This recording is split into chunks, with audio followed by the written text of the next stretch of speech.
84 लाख योनियों में सर्वश्रेष्ठ योनि मनुष्य योनि है, जिसमें कुछ लोग आस्तिक हैं और कुछ लोग नास्तिक हैं।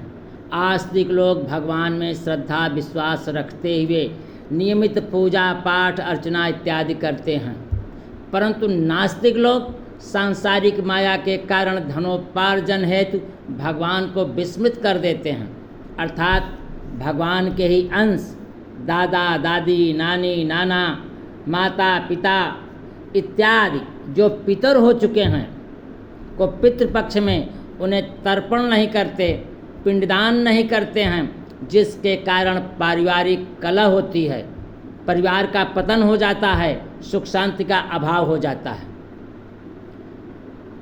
भगवान श्री कृष्ण भगवद गीता में अर्जुन से कहते हैं कि 4 प्रकार के लोग हैं जो मुझे नहीं भजते हैं। वे हैं निपट मूर्ख, जो मनुष्यों में अधम हैं, जिनका ज्ञान माया द्वारा हर लिया गया है, तथा जो असुरों की नास्तिक प्रकृति को धारण करने वाले हैं।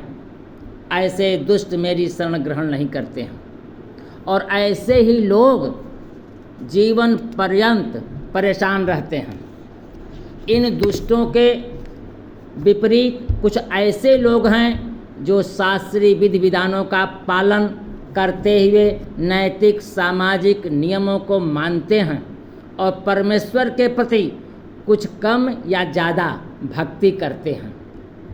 भक्ति करने वाले 4 प्रकार के लोग हैं। प्रथम, वे जो पीड़ित हैं। द्वितीय, वे जो धन चाहते हैं। तृतीय, जो ज्ञान प्राप्त करने की इच्छा रखते हैं।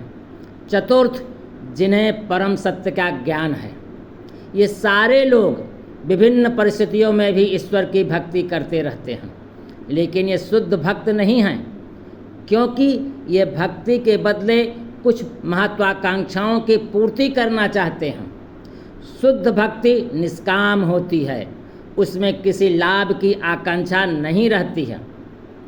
मनुष्य को चाहिए कि श्री कृष्ण को, जो परमेश्वर है, कि दिव्य प्रेमा भक्ति किसी भौतिक लाभ की इच्छा के बिना करे, यही शुद्ध भक्ति कहलाती है।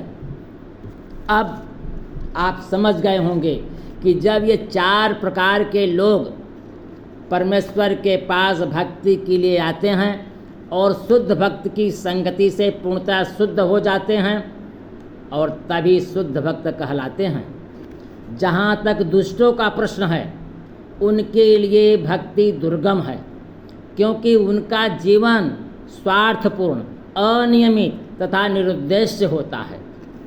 जो लोग सांसारिक कार्यों में व्यस्त रहते हैं और संकट के समय भगवान के पास आते हैं, और तब ये शुद्ध भक्तों की संगति करते हैं तथा विपत्ति में भगवान के भक्त बन जाते हैं। जो बिल्कुल हताश हैं, वे भी कभी कभी शुद्ध भक्तों की संगति करने आते हैं और ईश्वर के विषय में जानने की जिज्ञासा करते हैं।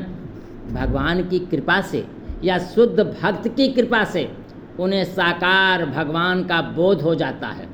कहने का मतलब यह है कि पीड़ित, जिज्ञासु, ज्ञानी तथा धन की इच्छा करने वाले जब समस्त भौतिक इच्छाओं से मुक्त हो जाते हैं और ये समझ जाते हैं कि सांसारिक आसक्ति से आध्यात्मिक उन्नति का कोई तालमेल नहीं है, तो वे शुद्ध भक्त बन जाते हैं। भगवान श्री कृष्ण कहते हैं कि जो शुद्ध भक्त हैं वे सर्वश्रेष्ठ हैं, क्योंकि मैं उन्हें अत्यंत प्रिय हूँ और वह मुझे प्रिय है। अंत में वह परम धाम प्राप्त करता है।